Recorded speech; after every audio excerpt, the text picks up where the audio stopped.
1971 সালের 25শে মার্চ যেভাবে তারা পালিয়ে গিয়েছিল, বর্ডার ক্রস করে করে আওয়ামী লীগের নেতারা ঠিক একইভাবে 2024 সালে শেখ হাসিনা তার নেতাকর্মীকে রেখে তার আত্মীয়-স্বজনকে নিয়ে পিছনের দরজা দিয়ে ভারতে চলে গেছে।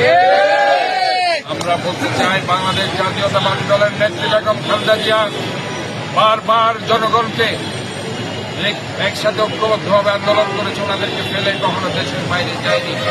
যেদিন 1/11 সমরাকে বলা হয়েছিল দেশের বাইরে যেতে, সেদিন উনি বলেছিলেন বাংলাদেশের 16 কোটি মানুষ, আমার কেউ সন্তান, কেউ আমার বাবা, কেউ আমার মা, তাদেরকে ফেলে আমি বিদেশে যাব না।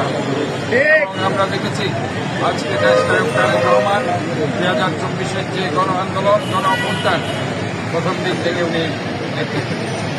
আজকে আমরা বলতে চাই, 71-এর মুক্তিযুদ্ধের ইতিহাসে বিকৃতি কখনো ঘটানো যাবে না। 71-এর মুক্তিযুদ্ধের মাধ্যমে আমরা একটি দেশ পেয়েছি, আমরা একটি স্বাধীন বাংলাদেশ পেয়েছি, আর 24-এর গণ অভ্যুত্থানের মাধ্যমে আমরা একটি সরকার পেয়েছি। কাজে 24 আর 71-এর মধ্যে আমাদের একটা বেসিক ডিফারেন্স আছে, এটা মৌলিক পার্থক্য আছে। 71-এর মুক্তিযুদ্ধের যারা শহীদ হয়েছে, আমরা আজকে ঘোষণা করতে চাই তাদের পরিবারকে পুনর্বাসন করতে হবে, আমাদের দাবি। এবং যারা বীরশ্রেষ্ঠ আছে, প্রত্যেকটা বীরশ্রেষ্ঠের নামে আওয়ামী লীগ সরকার যাদের নাম মুছে দিয়েছিল,